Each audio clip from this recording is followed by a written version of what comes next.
Welcome to RetroLogic. I'm Sam Wagers, aka Third Strongest Mole, aka the third fastest Odama speedrunner in the world. As of right now, nobody's beat my score yet. That's out of 3, according to speedrun.com.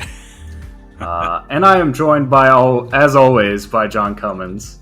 How are you doing tonight, John? Pretty good. I'm kind of doing like a training thing all week at work, so I'm kind of like in a drained mode from over focusing and then also sitting for too long. So hopefully this is my highlight of the week, I think.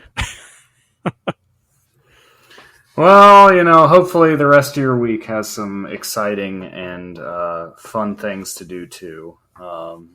Because even though we're recording a podcast tonight, RetroLogic is not just a podcast.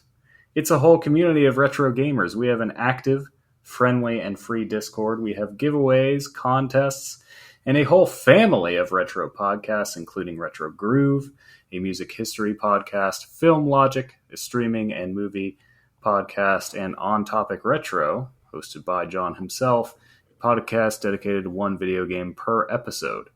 And you can find all that at our website, retrologic.games.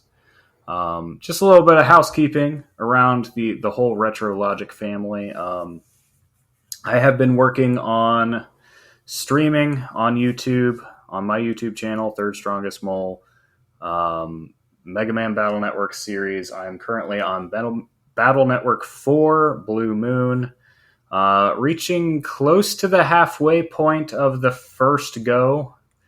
I'll be on it a while, though, because to 100% the game, you have to beat New Game Plus Plus. So that'll be interesting. Is that a Pokemon device?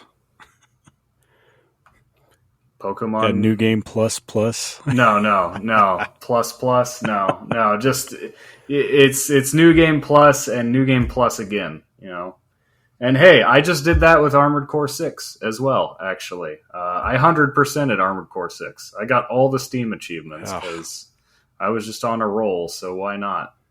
It was actually kind of fun. So, yeah, maybe I'll share some more thoughts on that somewhere else. But, completely unrelated note on thoughts that came out of my brain in the middle of a fever dream is the latest Games from Across the Multiverse, which is about Plok, which of course is a game that actually exists. But I had a vision of what the world would look like if everyone celebrated Plok and world peace is achieved because everyone loves Plok. So you can read about that on the RetroLogic blog, how Plok saved the world in an alternate universe. John, what's going on with On Topic Retro? I believe we have a winner for the Joy Mech Fight tournament. We do. It took us a little bit longer than I had originally planned, but this last week I finally got my match in with Trey, and he ended up cleaning the floor with me pretty easily. I was very rusty, and he made it look easy. And then he went on to the very last match against Savannah the Hyena Queen, and apparently he needed some more practice because he lost, which makes Savannah the Hyena Queen the winner of the tournament. Right. So congratulations, Savannah. Enjoy the victory. And Joy Mech Fight was a lot of fun, and it was great to play against other humans in that way. So I definitely recommend you check it out and play with another person if you can. Yeah, it's definitely more complex than I thought it was going to be for a 2-button fighting game. Yeah, I mean, really, for a fighting game that predates Street Fighter 2. Yeah. It's really impressive in that respect.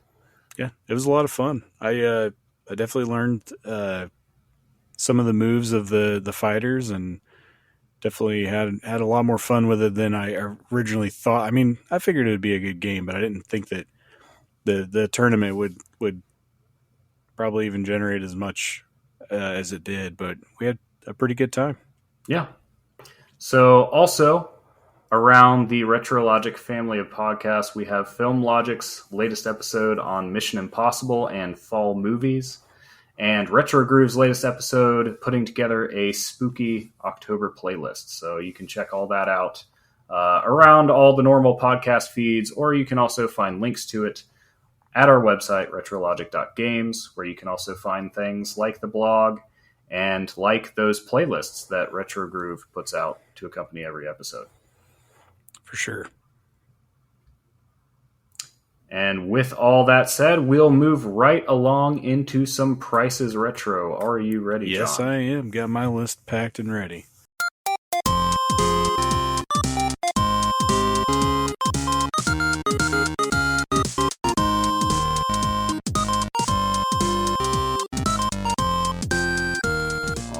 Well, it's just the two of us. So another dual style Prices Retro. The robot can't really win in this case because you can't really average one guess. Or else the robot always wins because he averages the one guess and ties every round but gets 2 rounds every time. Yeah. Anyway, leaving him aside, if this is your first time playing the Prices Retro, here is how we play. I'm going to list off 4 or 5 games, and everyone has to guess how much the lot is worth in total. Whoever is closest to the actual value wins the round. Everyone has a list. Everyone guesses on everyone else's list. At the end, the player that wins the most rounds wins the episode, but watch out for the robot, but not this time, because he can't really do anything when there's only 2 of us. Tough luck, Deus Guess Machina, our robot friend. We really have to figure out next season what's gonna happen. Yeah, we're getting close. I feel like we need a dinosaur. Yeah, we do need a dinosaur who just guesses the original retail value of the games every time. Yeah, that would work. It's an idea. You'd have to look those up though. It would be pretty tricky. Easy to do, I would think. Okay. You want to go first, or you want me to go first? You can go first. All right. So this was I just had the 3DS on my mind. So my list contains the top 4 most expensive games in my 3DS collection. These are all going to be complete in box. Actually, no, 3 of them are complete in box, and 1 of them are new in this case because I've never opened it, and that's the price that I have. Oh, new prices! Just those are silly. It's sometimes. I will say, not to take anything away from the game, but it's not so. At least it's not a new NES game. I'll put it that way. It's not going to be so outlandish that. Well, you're helping me out. That's now. what I'm saying. I don't want you to think that. Because I know new games. Well, no, I mean that's the thing. Is sometimes you think that, and then sometimes then there's a bunch of them. You'll realize it's like the same. I wanted to reel you in and keep you nobody cares. Close. But yeah, so I always undervalue anyone. Yeah, it's all right. It's fine. So the first game on my little list here is Poochie and Yoshi's Woolly World, complete in box with the amiibo. With the amiibo. Okay. Yep. Okay. The second game is Kirby's Extra Epic Yarn, complete in box. The third game is Kid Icarus Uprising, and this is the big box that has the stand and everything in it, complete in box. And then the last game is the new game, and it is Stella Glow,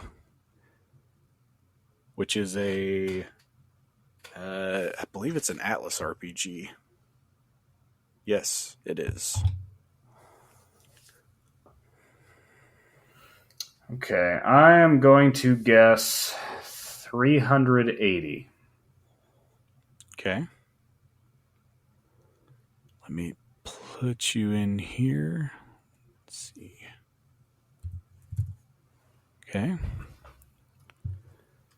The total of my lot is 370. So, wow, I'm really close. Gonna win this one here. Okay.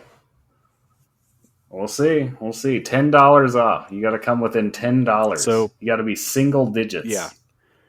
So the Poochie and Yoshi's Woolly World complete in box with the Poochie amiibo is $120. Okay, I was thinking 110 for that one. Actually, that's probably where the 10 came from. Kirby's Extra Epic Yarn is worth $88, complete in box. Okay, yeah, I had that at like 90. And then Kid Icarus Uprising complete in box is $86. Yeah, I was thinking around 90 for that. And one then Stella Glow brand new is $76.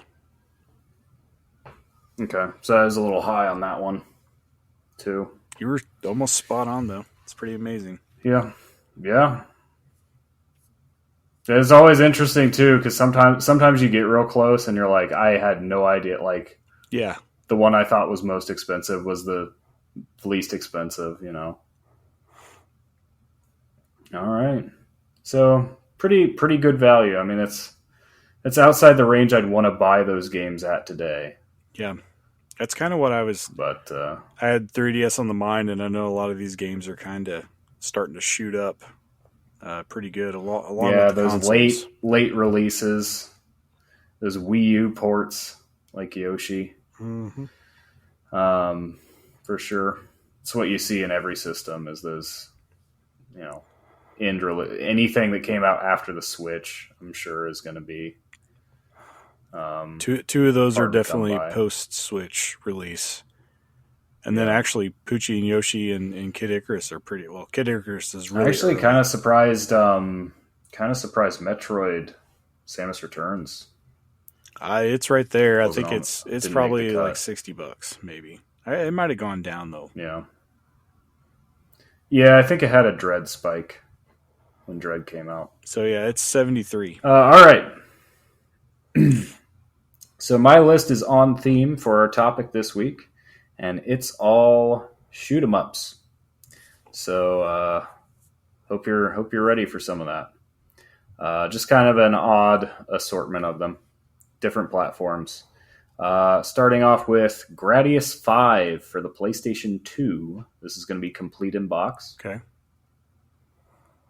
And then Life Force for the NES, loose. Solar Striker for the Game Boy, also loose. And UN Squadron for the Super Nintendo, loose. I think I'm going to go $120. $120.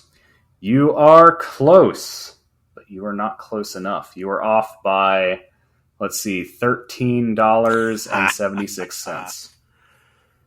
So total is $106.24. Man, I was thinking 110. You're off by 13. Yep. Yeah, 110 would have won you the round. So Gradius 5 complete for the PS2, $48.77. Life Force for the NES loose, $14.98. Solar Striker for the Game Boy loose, $11.99. And UN Squadron for the Super Nintendo loose, $30.50. So none of these very expensive, as it turns out. Dang it. So all pretty good considerations if you want to scratch that itch. And all of these actually not too easily available elsewhere. Although I think Life Force has I think that has some port on Switch, maybe. Yeah, that I'm not sure. Because it's also called Salamander. Yeah. Yeah. Anyway, pretty cool game. Yeah. And that is Price is Retro, so... And that I seem to do well on these one-on-one Price is Retro battles for whatever reason. You're up by 2 now. Up by 2. He's running away with I don't it. think that's ever happened before. Yeah, that has never happened before.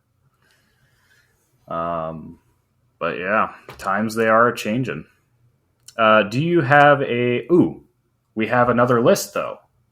So actually, do we have an extra list? yes, Mike sent a list. Okay. I forgot about this, but I put it in the notes, and I should still have it. So actually, that will determine the real winner. Is which one of us gets closest on Mike's list, I guess. Yeah, we'll have to do like a total. Which I guess that means our lists, because obviously you won my list and I won yours. Well, yeah, but I'm saying. So I guess you'll have to go, we'll by, have to total. go by total. Yeah, you'll have to go by total. Let me see. Which even right now, there's just only like $3 between us. So here we are. Okay, they're spoiler tagged. Okay. All right, Price is Retro. There are 5 games here. The theme is games that have 2000 in them. Game number 1, Blues Brothers 2000 for the N64, complete in box. Ooh. I didn't even know this was a thing. Oh, I know about it. Game number 2, Bassmasters. I assume that's Bassmasters. That's not Bassmasters? No, it's Bassmasters. I assume this is a fishing game and not a Guitar Hero knockoff, yes. Right? Bassmasters 2000 for the N64, complete in box. Game number 3, Big Mountain 2000 for the N64, loose. I've never heard of that one. And game number 4, Capcom versus SNK Pro Millennium Fight 2000 for the Dreamcast, complete. Jeez, I wonder what that goes for. And game number 5, Giant Graham 2000, All Japan Pro Wrestling 3 for the Dreamcast, complete. All right, who's going first? I think I'm just going to throw... I'm still trying to tally this up here.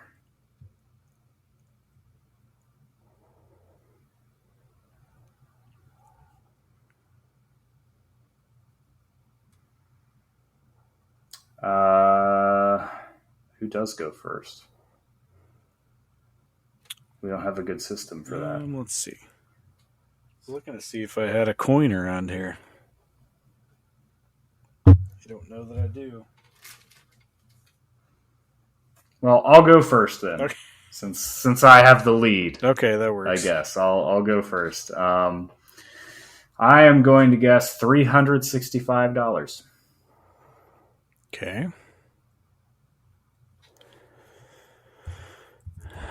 I'm thinking we're closer in the 500 range, so I'm going to do 500. 500. All right. The total is 629, so you're going to take this by a lot. That first round didn't mean much for our difference. We were both quite close. So let's see here. Game number 1, Blues Brothers 2000, $131. Okay. Bassmaster 2000, $39. Big Mountain 2000. This is the one that got me, I guess. $385. Shoo. And that's the loose one. I had no awareness that this was. I have no idea what that game is still. Is it a snowboarding game? Could be. We're about to find sure. out. Sure. Capcom versus SNK Pro Millennium Fight 2000, $48. And Giant Graham 2000, $26. So I was actually a little low, or I was actually a little high on the Dreamcast games, but very low on Big Mountain 2000. Yeah, Big Mountain 2000 is a snowboard/skiing game that I assume released. Okay. It did release in 2000 in North America. Right. It's an Imagineer game, so probably not very well known. which is probably what led to its being so expensive, is probably low volume sales. Low initial sales, and for whatever reason, people discovered it later. Yep. All right. And no more copies were being made. So now we reverse that. I am the winner. And now you're only one game. And we are tied. Or no, we're tied. We would be tied, yeah. We're tied. So we are back to tied. Back to 6-6. Oh, how the tables have turned. As it turns out. All right. Do you have a trivia card for me? I do. This week. Let's see. Sub-Zero and Raiden are characters from which arcade-style fighting game? The one with the combat that is mortal. And how do you spell combat? Is it with a Q? Yeah. No, it's with a K. Let's see. Okay, so in which video game series would you find Rainbow Road, Coconut Mall, and Moo Moo Meadows? Mario Kart. You are correct. This was a very easy card today. You know, the thing about Moo Moos that I find very interesting is they're pretty much exclusive to Mario Kart. Like, they're not just cows. They're Moo Moos. Like, they're a Mario thing. Yeah. I don't know that they appear in any other... They appear in the background of, like, one Mario Party minigame. And that's, like, it. Huh. I keep telling Seth he needs to do a behind enemy lines. On the Moo Moo? On Moo Moos. Yeah, but they're not an enemy, are they? I want to make it happen. What else would they be? I mean, I guess when you're racing in Moo Moo Meadows, they're in your way, so I guess they're kind of an enemy. But... They're Moo Moos. Yeah. I want to understand Moo Moos. You can put together some art of some Moo Moos wearing Moo Moos. Exactly. Oh, great mystery. The Moo Moos.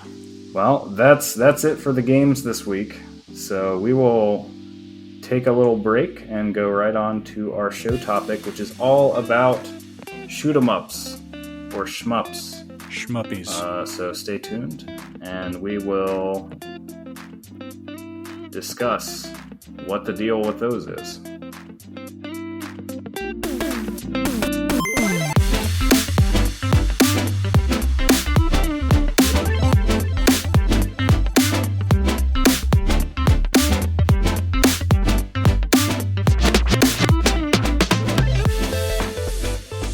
All right, welcome back. John and I are here. No guest this time, just the two of us, to talk about shmups, because it's kind of just been on my mind. I sort of made a little bit more of an effort to get back into them.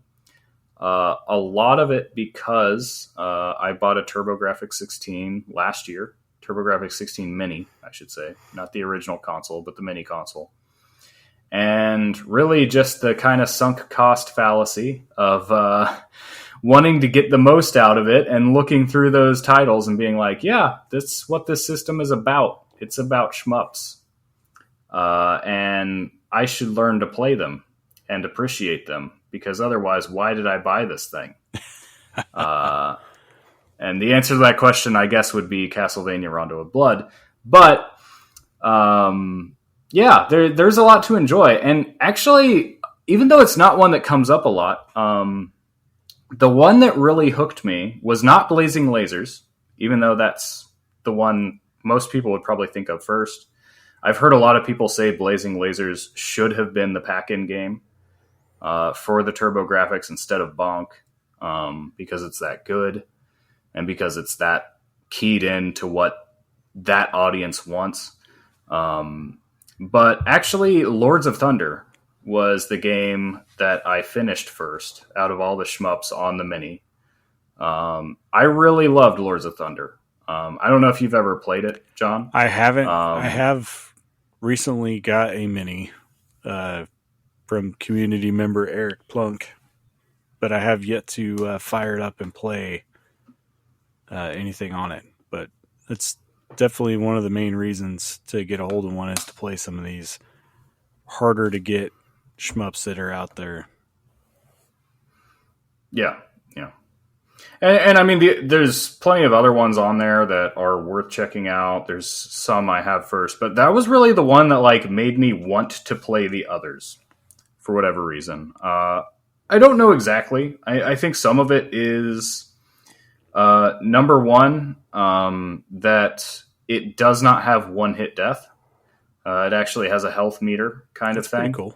And it also has a sort of, it's not really a level up system. It's more of a store, like a money system.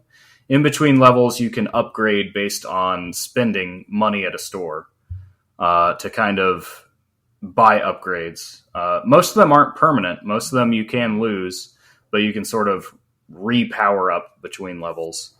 But it does kind of help that. And we'll talk about that a little bit, I guess, going forward, kind of beginner-friendly shmups and why they're so difficult. But I guess one of the things to address, first of all, just in defining the category, I'm pretty much confining this just to side-scrolling and vertical scrolling shooters. So I'm not including maybe multi-directional, but that I think feels very different to me. Yeah. And I think you've strayed pretty far when you start including rail shooters, like stuff like Star Fox or Space Harrier. Yeah. I feel like that's just a completely different thing. Still cool, still fun. Lots of, but multi-directional, like asteroids kind of early stuff, arcade or shooters, even I would still probably consider a shoot 'em up of some kind. even something like Super Fantasy Zone. Yep. I think is still quite different from the just the scrolling shooter, which I think is very much, especially when you talk about how difficult and sometimes unapproachable they can be. I think you see a lot more of that in common with it as compared to stuff like sort of related categories where, yes, you're shooting things. The other reason being I'm also excluding like run and gun type games, because to me that is just a little step away from like a platformer. Yep. Like if you're going to include Contra, then you're a very small step from Mega Man, and then like you might as well be playing Mario, right? Which again, awesome games. I'm just trying to like stay focused, right? I'm thinking so it's always a discussion with genres because genres can be squishy, and I love it when you blend genres. The only one I can really think of that maybe could still fit in this would be like Gunstar Heroes, because it's really a lot less about the platforming and you're and there are shmup levels. Yes. In Gunstar Heroes, and that's something Treasure loves to do because they love shmups. Almost every game they make inserts a shmup level somewhere, which is kind of interesting. Yep. But just going back to that sort of distinction between side scrolling and vertical scrolling, do you have a preference between side and vertical? I've always been more fond of vertical scrolling. And I don't. Okay. I think it's just due to playing a lot of more in the arcades, vertical scrolling shmups. But yeah, as I was thinking about it, I didn't initially think I had a preference because I thought of some of my favorites. More of them actually tend to be side scrolling. Yeah. And I don't know if that's just the games I've played. I think there is a lot to be said for it being arcade versus console. Yep. Because you see a lot more of the vertical on arcade machines. It's usually earlier just because too. of the form factor of the arcade machines themselves. Side scrolling was kind of a newer style of shoot 'em up. Yeah, so it is interesting because in some ways it feels like it should be the same. Like it shouldn't make a huge difference. But it is just kind of interesting to think about like why that approach is what was taken, and I do feel like the vertical is like more the starting point with arcade machines, and the side scrolling is probably more a concession made to home consoles. But you also see a lot of differences in those that are arcade ports versus those that were maybe made for a home console. just because it's kind of a different environment. The intention of play, the expectation of how people are supposed to play it is just a little bit different, right? Yeah. For whatever reason, I just the one that I remember like that got me really into it early on was 1942, and like I remember going specifically to this little like burger shack place that had it. Like anytime my parents would ask me where I wanted to eat at, it was always this place, and it was always because they had that arcade cabinet there. And I would just play that thing over and over again. And kind of to the point where you were saying about the difficulty, most of the time shmups come across as being super difficult and maybe not as approachable as other genres, but I think it's also just due to the nature of their, origination, where they are a quarter eater. Like that was their main purpose. Yep. Is to get you to just invest over and over again with very little return. Like I remember just eating through quarters playing them, not ever making it as far as I thought I would. And maybe it speaks to the fact that I really do have very little experience with the arcade environment or the arcade experience and the heyday of the arcade.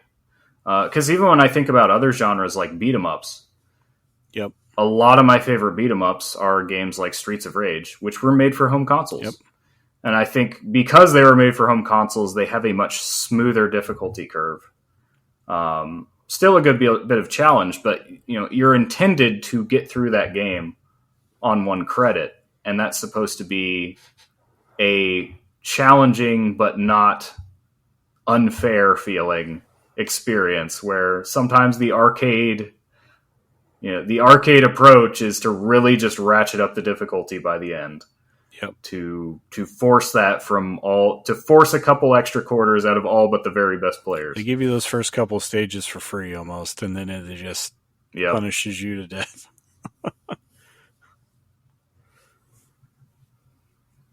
But that is so. I think that is one of the big questions that does come to mind. Are shmups too hard to be approachable, or is that confined to just a few? I've never been particularly great at these games. I've usually enjoyed these most when they're multiplayer, and I have the ability to play with somebody else. Mm-hmm. But that being said, there are still plenty of good single player ones that I would play, but I don't know that. Again, I don't know that I would consider them. They're like almost the definition of, easy to get started but very difficult to master. Well, I think in a lot of ways that's why they're so hard, because since it doesn't take any time at all to learn the fundamentals. Yep. In order for the game to be remotely interesting, like you have to keep throwing a lot of challenge out there. Yep. Or most people would just get bored without getting... You wouldn't be frustrated, but you would be bored, right? Yeah, it's one of those that's really hard to find a middle ground. You can either give the player too much power, and like you said, they're going to get bored very easily, or in order to make it last, you have to ratchet it up, and then it can turn people off pretty easily too. Yeah. Well, I think too, during the heyday of the genre, there were so many of these coming out that if you made a new shoot 'em up, you were kind of expecting the player to have, already played games like it and already have a lot of those skills. Yep. Already kind of have that expectation of all of that. I think one of the other things that which I alluded to before, which is one of the reasons I like games like Lords of Thunder and UN Squadron, that don't do this, is usually it's one hit death.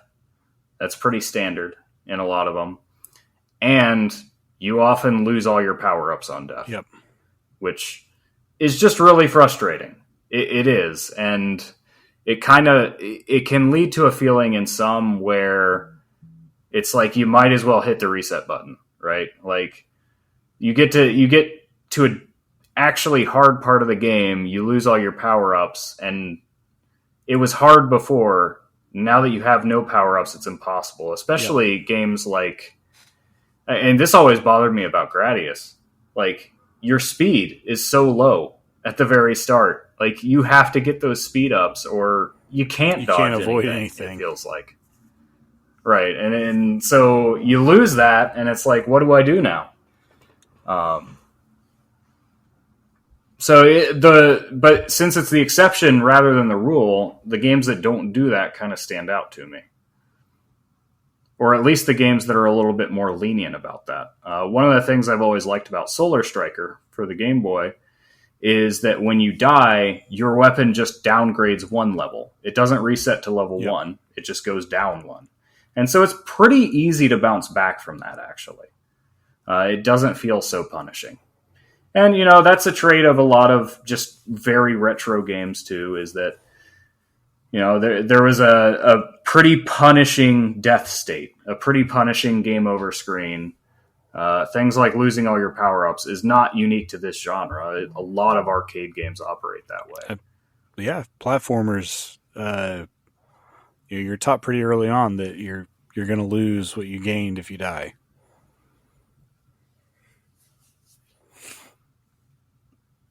So with that said, I threw a couple out there that I appreciated for being a little bit more approachable. Are there any that come to mind for you as a good gateway for somebody who hasn't played a lot of these or has been frustrated by them before? Out of the ones that I've played, I think this is a pretty good list. Mostly the one, like you said, Solar Striker is probably the first one that comes to my mind just because, for one, it was very easily accessible. I played it a lot on my Game Boy. And then, you're limited to 2 buttons. Like, this is the Nintendo first-party game, too. It's very core, and I think because of the limitations of the Game Boy, you're never dealing with so many enemies or projectiles at once, which is something that it's like sensory overwhelming in a lot of these more advanced ones. That's not an issue with Solar Striker. No. Right? It's short. It's relatively easy. It's still going to take you Nintendo first-party game. Yeah. And that is, I think, conscious decision, too, because what you'll notice with a lot of these, especially the ones that are console ports of arcade machines, particularly the older ones, slowdown's a big thing, too. Now, slowdown can actually make the game easier, but it's generally not looked upon as a great thing by most people. People joke about frame rates today, but you should play some of these on original hardware and see what happens. But that is one thing Solar Striker does really well. It doesn't slow down because they knew because it was designed for the Game Boy from the ground up. Yeah, and why you see so many is because these were designed for more powerful arcade machines and then ported to less powerful consoles later. And Twin Bee's pretty good as a good Twin starter. Bee. It gets a little bit more difficult towards the end of the game, but I feel like it has a good pace for a shmup. Now, I mentioned UN Squadron before. One of the really interesting things about that is even if you die on a level, you still earn money. So it's got kind of a money system as well, where you purchase upgrades in between missions. If you make it halfway through a level, every enemy fighter you blow up earns you money. And so it's possible to die 3 times in a row and then buy an upgrade. Yeah. And be more upgraded that 4th time you try. Now, you are limited a certain number of continues total. And there is kind of it's a lot like Star Fox 2, actually, the way it sort of plays out. Like, there's, like, enemy battleships moving on your base, and you have to intercept them, or else you'll be forced to, like, win this mission or you can't move on scenario. But I haven't actually beaten it, but it does seem to me not to be too punishing. It's not even necessarily easy. It's just that you're always making progress, even if you die. Until you run out of continues, then you're not making progress. Yeah. But it's at least a far cry from you got hit by one stray bullet. You might as well hit the reset button because you have no power ups now and you can't dodge anything else. Yeah, another one you have on the list that I haven't played, but I've always wanted to play is Einhander for the PlayStation. Yeah, so I kind of looked it up. I kind of looked up like what was a lot of people's entry point to the genre. Einhander, I think I've seen as the impression I get is the reason this was people's entry point is because it was Square. So this was RPG fans' first shmup, basically. Which, hey, if you liked it and it was fun for you, great, right? Yeah, I mean it definitely scored pretty good, and I know that it's always very highly talked about whenever people do talk about it. So it's definitely one that's on my list to either pick up. It's pretty costly nowadays to get an actual physical copy of it, so it might be something that. Might have to try to find a deal or emulate at some point, but definitely it's always been on my list. Yeah. Cost is more of a concern now. I also have on here 2 of them from the TurboGrafx, which are on the Mini. Blazing Lasers, of course, which I mentioned before, as well as Soldier Blade. Both of those are excellent. There's plenty. If you really want to just get into shmups, I mean, you could try to track down a TurboGrafx Mini. I don't know what they're going for these days. Quite a bit. I bought one above retail price, but just barely. And I kind of got a good deal on it because it was a little scuffed up. So the seller was letting it go for less than he could have. So right now, a complete in the box TurboGrafx Mini is $240. Okay, yeah. They retailed at what, like 180? I think so. Something like that. Even loose, they're going for $220. So, yeah, I bought mine for less than $200. So they've gone up a bit, not astronomically, but I mean they're not making more, unfortunately. I mean, if you could find one for that price, it's still not bad because if you were to try to buy a TurboGrafx in any of these games, it's going to be more than $200. Yep. That is the problem, right? I mentioned Lords of Thunder, of course, before. Fun fact, that is a game that came out in 1993, so you might be hearing more about it at Game of the Year 30 at the end of this year. So, I'll talk more about it then, I guess. But that is a good segue, talking about accessibility in terms of price. There's quite a few of these on the NSO apps. So I just kind of listed those out here. Not all of them are necessarily ones I'd recommend, but there's some good ones. You've got, of course, Gradius on the NES, Poppin' Twinbee for the Super Nintendo, Star Soldier, SCAT, or Special Cybernetic Attack Team, Super EDF, Super Earth Defense Force, Musha, and Zero Wing. I believe that's all of them currently available. I might have missed one. That looks like a pretty good list. I remember playing Poppin' Twinbee whenever it first came to the NSO, because I remember playing Twinbee as a kid, and then, I mean, this game it moves a little bit quicker, but it's definitely Twinbee. Like, you definitely get the same feel. And it is co-op as well. Yes, that's another plus. Like that is kind of a good plus. If you have somebody to play with, makes the game a lot easier. Yeah, too. And it's, to me, these kinds of opportunities where this game is, on the Switch, it's multiplayer. It's ideal for getting your kids to play some of these games in this genre, and for the most part, this genre's kind of dried out over the years, so your kids have a lot less chance of playing something like this, especially some of the quality ones. And yeah, especially in terms of new games. Yeah. We are seeing a lot of ports. Yeah. In addition to this, I mean, you've got tons of arcade ports of all kinds of classic shoot 'em ups. Yep. Let's see. Have you played Zero Wing? I've heard a lot about Zero Wing too, but I have not played it yet.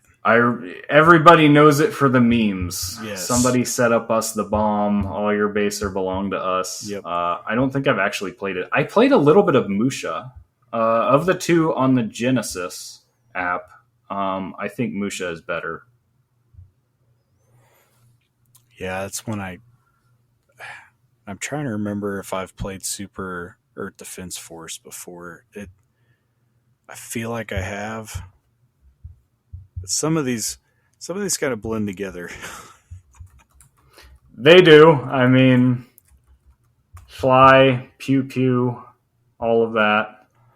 I'm trying to kind of look at some pictures of them as we go. Yeah, Super Earth Defense. I played Super Earth Defense Force. I was not very impressed. Yep. Nope. This was not one of my favorites. It has the Jalico seal of quality. Yes. As soon as I seen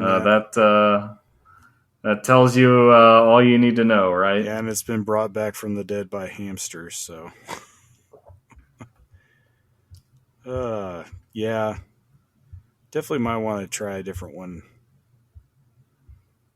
There's plenty of good ones on there. Did we play?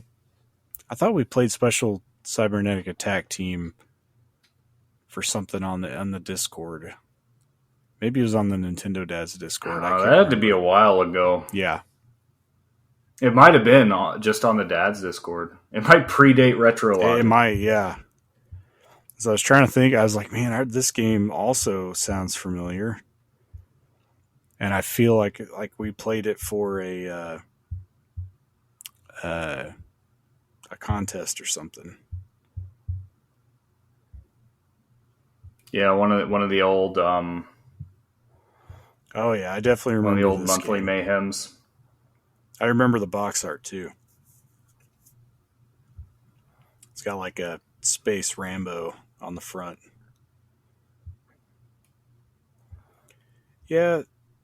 So one thing I wanted to hit on, whether it's through NSO or through just like arcade archives kind of stuff, or collections like the SNK 40th or Capcom Arcade Stadium, or wherever else you get games, right? I actually went through, because I've had Amazon Prime for a lot, and they give out free games. There's a lot of just, like, I feel like SNK just like handed them the keys to their back catalog, because they've thrown out a bunch of free games with Prime that are just arcade ports of SNK games. But all of that in common, it's essentially emulation or a remake, remasters, remakes, or emulated ports. It's a bit different, and I think there's some things to like keep in mind if that's how your first experience with these is going to be.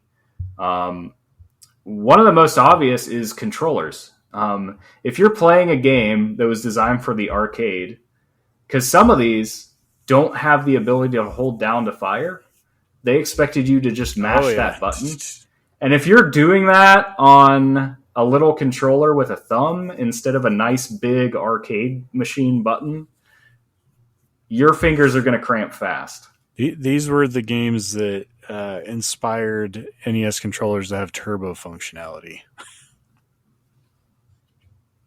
Well, and that's the thing too, though, is turbo doesn't always accurately replicate like what I think is the intended way to play. Oh yeah. Sometimes it does. Like, I'm not saying like finger cramps are the intended way to play either. No, usually but the like turbo's a little depending faster. on the turbo setting.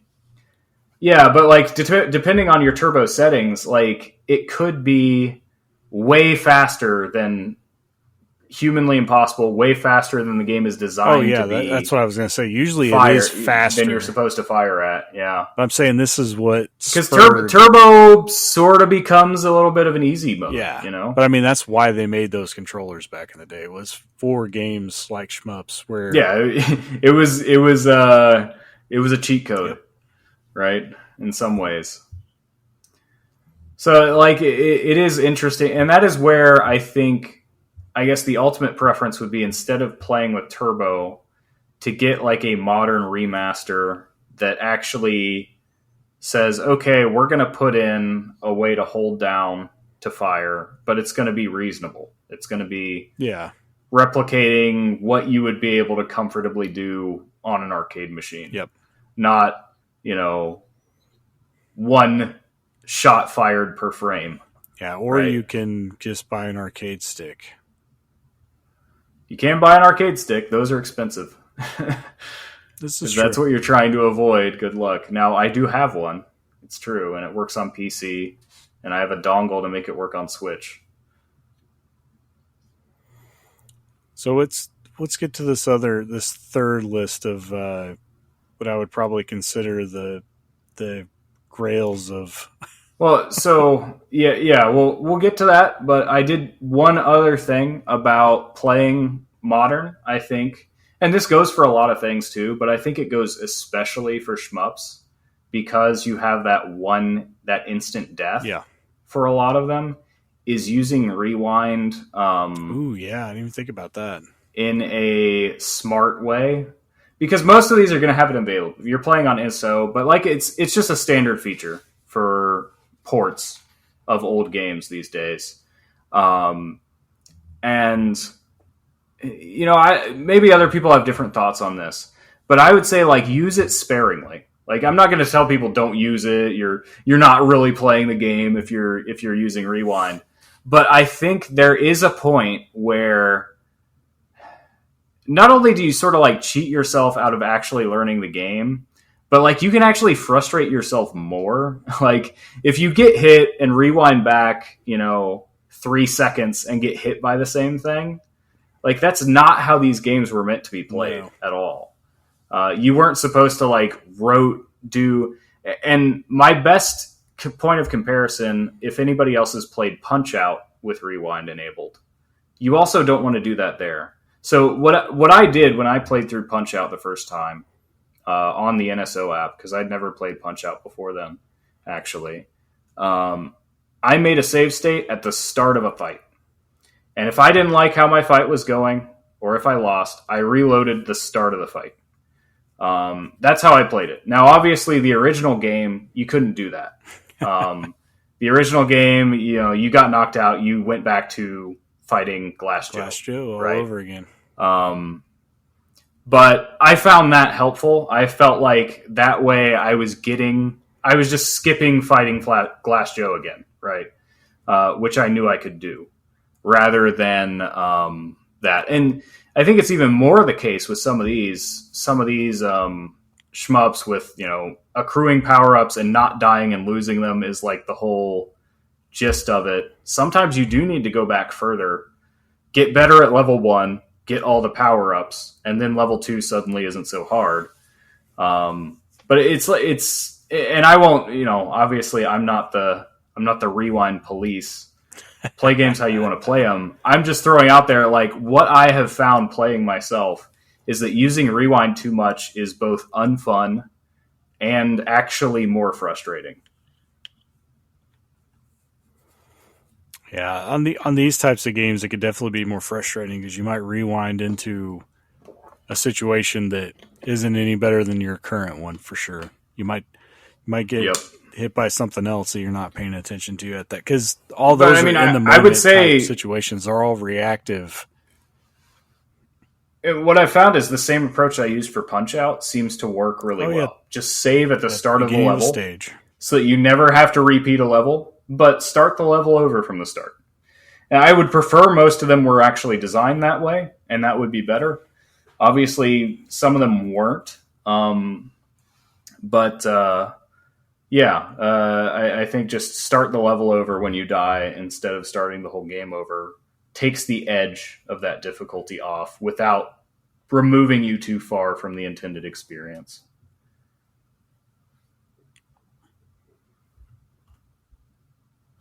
So you had some thoughts on just the other cool games you wanted to mention? Yeah, I mean we can't not talk about Ikaruga in here.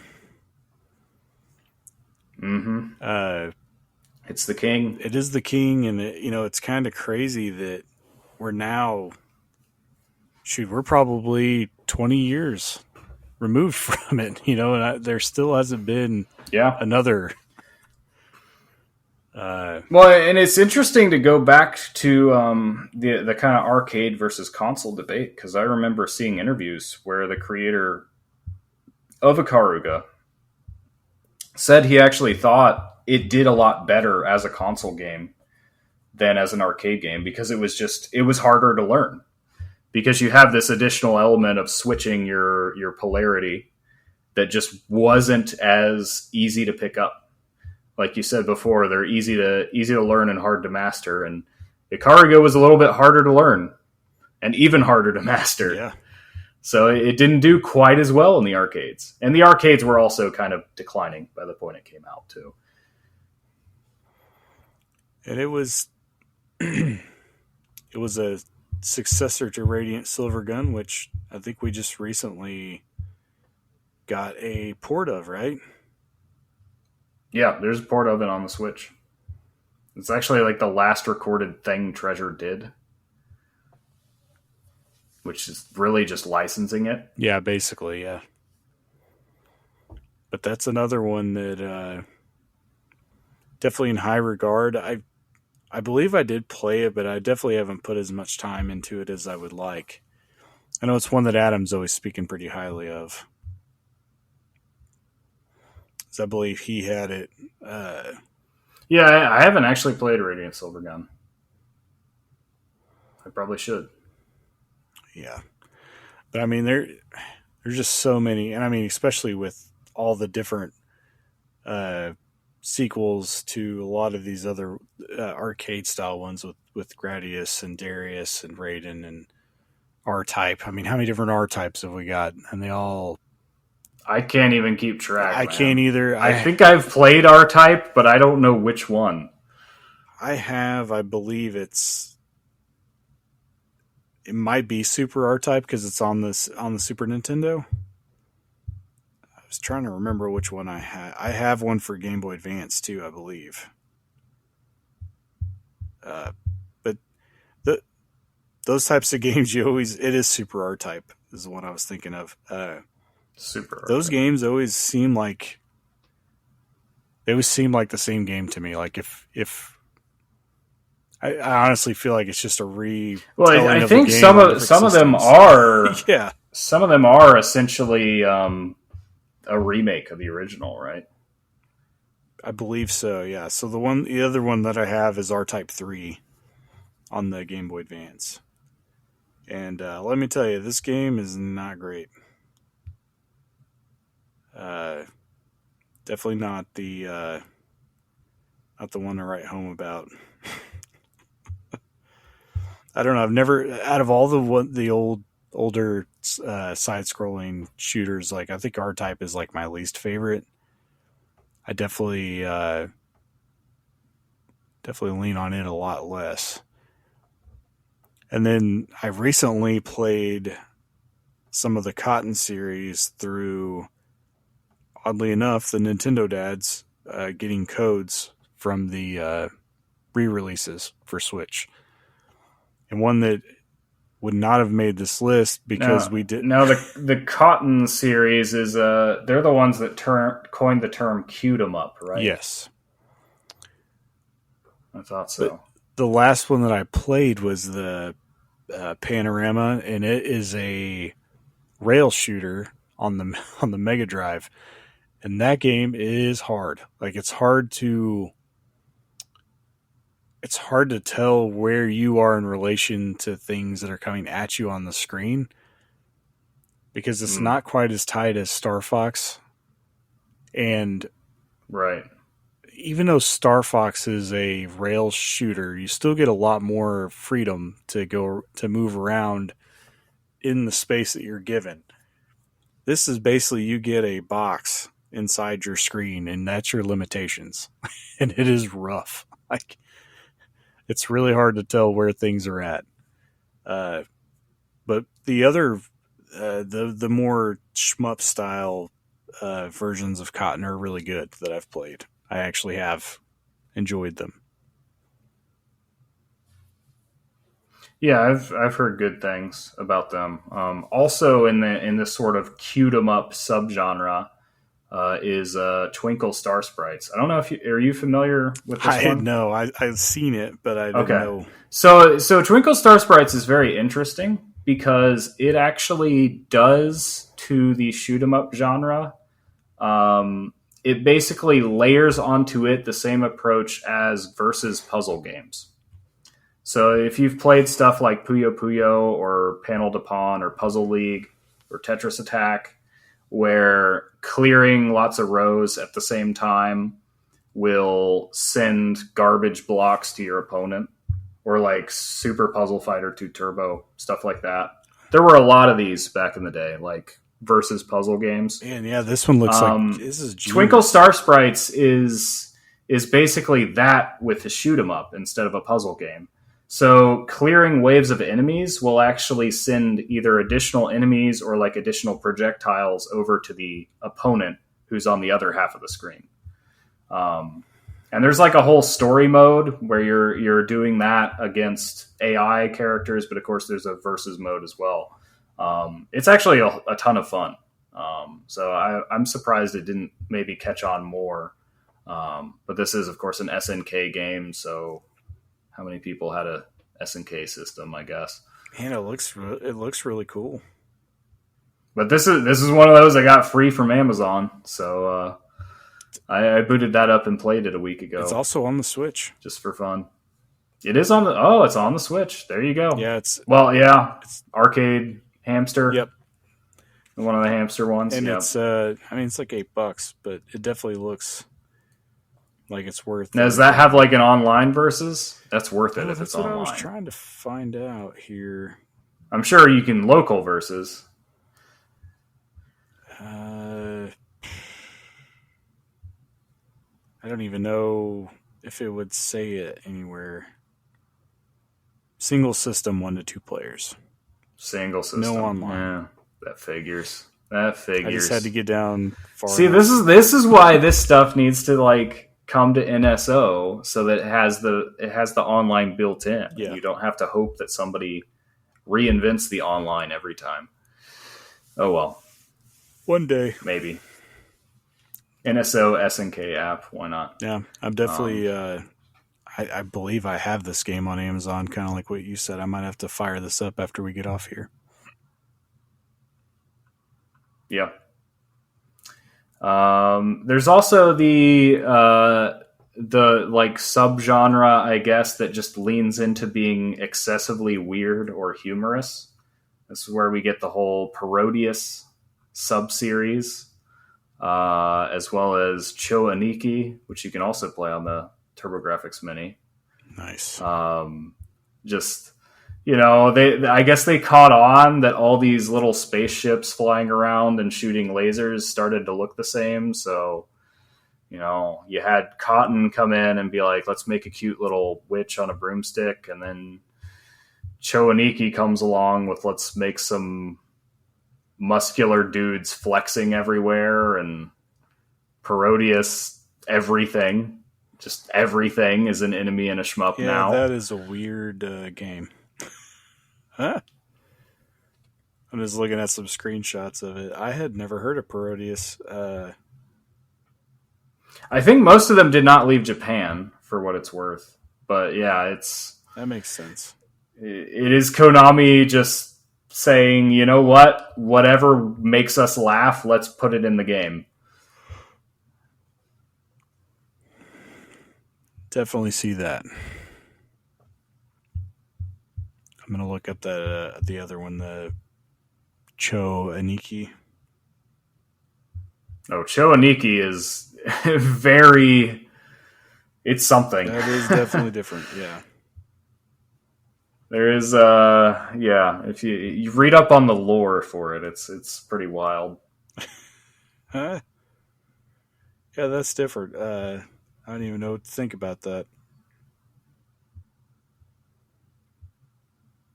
Anyway. Well, any other thoughts on shoot 'em ups? Any other recommendations for where people get started? Just favorites. Like I said, man, 1942 is hard to beat. 1943 is even a little bit better, maybe a little bit harder to get a hold of. And ideally, the best place to play these is on arcade. Yeah. So I think both of those are on Capcom Arcade Stadium, right? Oh, yeah, I didn't even think about that, yeah. I know 1942 is. I'm pretty sure 1943 was added later. Because, I mean, yeah, even then, it's only like $16 if you have an NES. But I believe 19... Yeah, that's not bad. That's not bad. Yeah, even 1942 is $15. So, and the NES, have you played the NES port? Yeah, they actually play pretty good. Arcade's the best, but yeah, okay, so they're good. They're good ports. They're still good ports, yeah. And then obviously, go get a copy of Solar Striker if you have a Game Boy or of any kind, because it's totally worth it. Yeah, I mean, especially Nintendo fans who want a piece of Nintendo history. I think it's a often forgotten Nintendo IP, Solar Striker, because it never really went anywhere. Yeah, it was just the one. So at the end of the day, it's it did its job. It was a shmup that released on the Game Boy right away, but it's actually pretty fun. And it's $12. Actually, the first game I beat on my Analog Pocket. Fun fact. I think I did the same. I don't know if it was the first one, but I definitely beat it on there.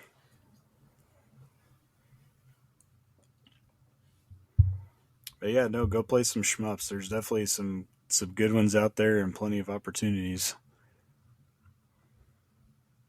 Yeah, and plenty more. And of course, we didn't mention everything available, modern places. I think those collections are also a good place to start. Yeah.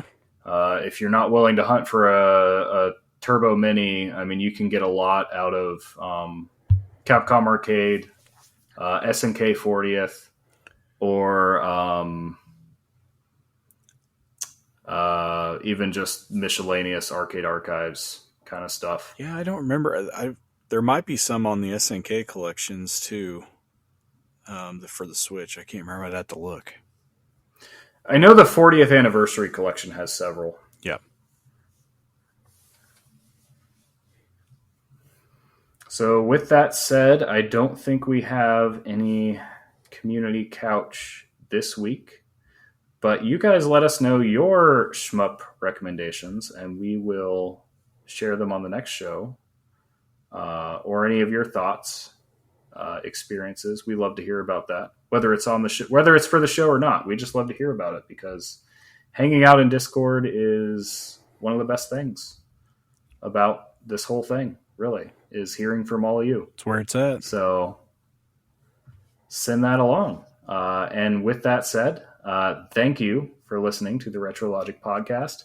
We are proudly part of the Nintendo Dads family of podcasts. And if you like what you hear, you are welcome to jump into our aforementioned friendly and 100% non-toxic Discord community. And you can find all this at our website, retrologic.games. John, any closing remarks for all the wonderful people out there?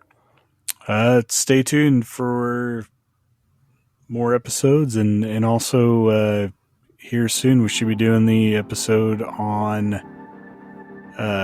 Joy Mech Fight for On Topic Retro. All right.